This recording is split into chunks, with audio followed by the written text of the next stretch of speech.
जय हिंद दोस्तों, एक बार फिर से आपका स्वागत है मेरे यूट्यूब चैनल ज्ञानी बाबा जी में। तो दोस्तों, आज हम टेबल के लास्ट चैप्टर में हैं और इसमें हम अलाइनमेंट और फार्मूलाज के बारे में जो है आज हम पढ़ने वाले हैं। तो अलाइनमेंट के बारे में मैं आपको पहले भी ब्रीफ में समझा चुका हूँ, लेकिन इसमें जो हम बात करेंगे टेबल के अंदर के अलाइनमेंट के बारे में बात करेंगे। और जो हमने पहले जाना था वो आपका पेज यानी कि जो आप पैराग्राफ अलाइनमेंट था उसके बारे में हमने आज पहले पढ़ा था। तो ये मैंने एक डेमो टेबल बना रखा है जिसमें आज हम काम करेंगे, यानी कि अलाइनमेंट और फार्मूलाज वगैरह जो है आज हम इस टेबल पे अप्लाई करके देखेंगे कि वो किस तरीके से काम करते हैं।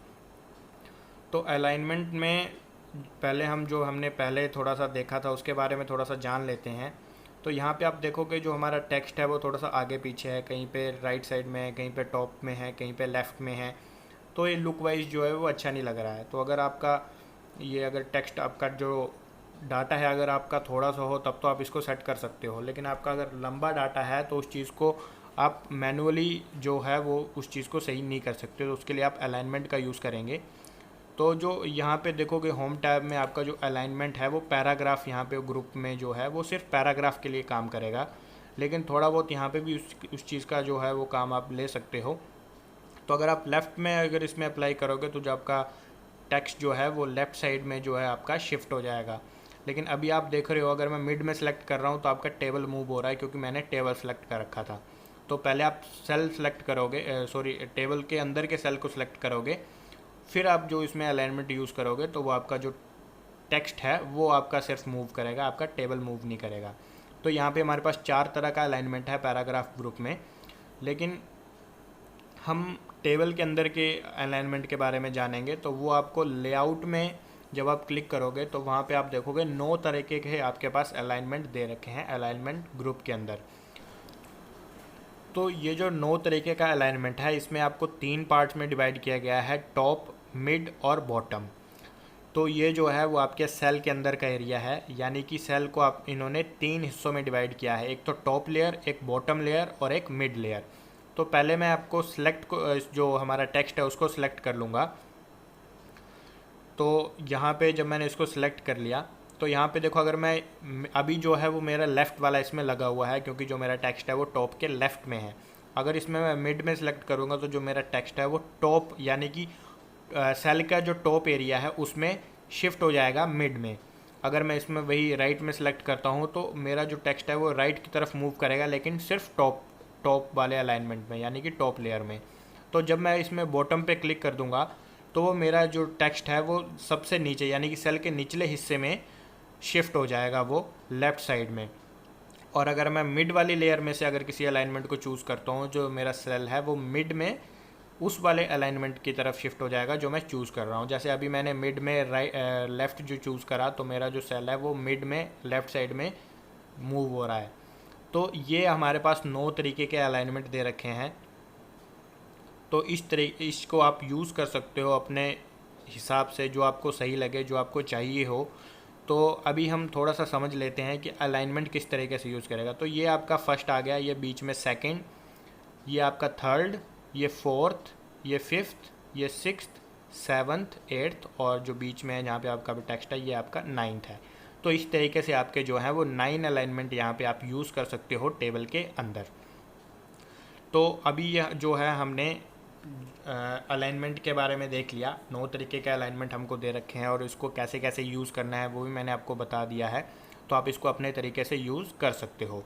अब जो हम आगे बात करेंगे वो बात करेंगे हमारा टेक्स्ट डायरेक्शन की, यानी कि जो आपने लिखा हुआ है ना इसके अंदर टेक्स्ट, उसकी डायरेक्शन आपको किस तरीके से रखनी है वो आप यहाँ पे अभी सीखोगे। तो लेआउट में जब आप जाओगे तो उसी ग्रुप के अंदर आपका जो सेकंड ऑप्शन है वो टेक्स्ट डायरेक्शन का है। तो इसमें 3 तरीके की यहाँ पे डायरेक्शनें दे रखी हैं। पहला आपका लेफ़्ट से राइट की तरफ आपका सेल जाएगा, आपका जो टेक्स्ट होगा वो। दूसरा आपका टॉप से बॉटम की तरफ आपका टेक्स्ट आपको शो होगा और तीसरा बॉटम से टॉप की तरफ। तो ये 3 डायरेक्शनें आपको यहाँ पे मिल जाती हैं लेआउट टैब के अंदर। तो इसका आप यूज़ कर सकते हो अपने अकॉर्डिंगली। तो ये हमारा टेक्स्ट डायरेक्शन था। और अब जो हम आगे बढ़ेंगे तो वो सेल मार्जिन की तरफ बढ़ेंगे, यानी कि जो हमारा मार्जिन है। तो मार्जिन के ऊपर मैं आपको पहले भी थोड़ा सा एक्सप्लेन कर चुका हूँ, लेकिन फिर भी थोड़ा सा एक उस चीज़ को रिमाइंड कर लेते हैं।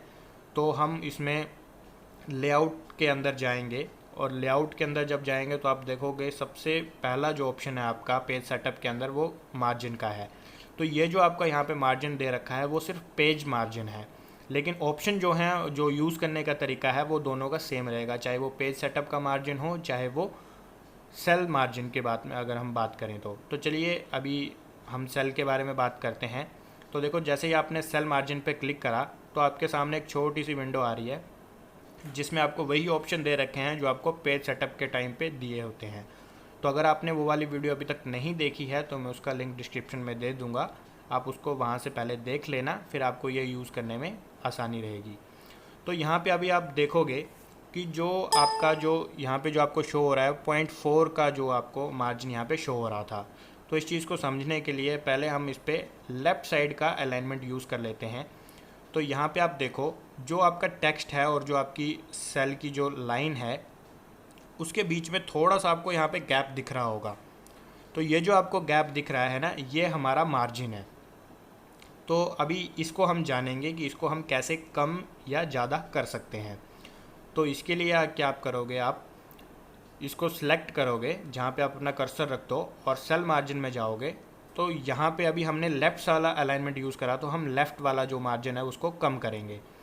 तो जैसे आप इसको कम करके यहाँ पे 0 कर दोगे ना, तो इस पर ओके करो। अब आप देखो आपका जो लाइन और आपका जो टेक्स्ट के बीच का जो गैप था ना वो आपका सारा हट चुका है। अब आपका जो टेक्स्ट है बिल्कुल लाइन के साथ टच है। पहले यहाँ पे आपको थोड़ा सा गैप देखने को मिल रहा था क्योंकि आपने यहाँ पे मार्जिन दे रखा था 0.5 का। अब आपने 0 कर दिया है लेफ़्ट साइड में, तो आपका जो मार्जिन है वो बिल्कुल ख़त्म हो गया है और आपका जो टेक्स्ट है बिल्कुल लाइन के साथ चिपका हुआ है। तो ये चीज़ आप अप्लाई कर सकते हो टॉप में भी, लेफ़्ट में भी, राइट में भी और बॉटम में भी। तो इसके लिए जैसे जैसे आप अलाइनमेंट यूज़ करोगे उस तरीके से आप इसको सेल मार्जिन दे सकते हो। अगर आपने राइट साइड वाला चूज़ करा तो आप राइट साइड वाला मार्जिन कम कर सकते हो। अगर आपने अलाइनमेंट लेफ़्ट वाला चूज़ कर रखा है तो आप लेफ़्ट वाला जो है मार्जिन कम ज़्यादा करोगे तो वो आपका टेक्स्ट जो है उस हिसाब से आपका मूव करेगा, वहाँ पे आपका जो मार्जिन है वो अप्लाई होगा। तो ये हमारा जो है मार्जिन के ऊपर जो है छोटा सा एक्सप्लेनेशन था। अगर आपको डिटेल में देखना है तो जैसे कि मैंने पहले बताया, आप मेरी पहले वाली वीडियो देख सकते हैं जिसमें मैंने पेज सेटअप के बारे में बताया था। उसमें आपको अच्छे से और अच्छी एक्सप्लेनेशन वहाँ पे आपको मिलेगी। तो लिंक डिस्क्रिप्शन में है, आप वहाँ से देख सकते हो। तो अब हम अपने नेक्स्ट टॉपिक की तरफ बढ़ते हैं जो कि है फार्मूला। तो फार्मूला के लिए आप यहाँ पे हम क्या करेंगे, सम करेंगे। तो लास्ट सेल में जाओगे और वहाँ पे आप फार्मूला पे क्लिक करोगे तो आपके सामने ये देखो छोटी सी विंडो आ रही है। तो यहाँ पे पहले से ही हमारा सम का फार्मूला लगा हुआ है, लेकिन इसमें आप एक चीज़ देखो कि यहाँ पे सम के साथ में ब्रैकेट में अब लिखा हुआ है। तो ये इसलिए लिखा हुआ है, ये पूछ रहा है कि जहाँ पे आपने अभी अपना कर्सर रखा हुआ है, आपको जो सम करना है वो जहाँ पे आपका अभी कर्सर है उसके ऊपर वाला जो सेल है उसमें से आपको जो है आपको सम करना है ना।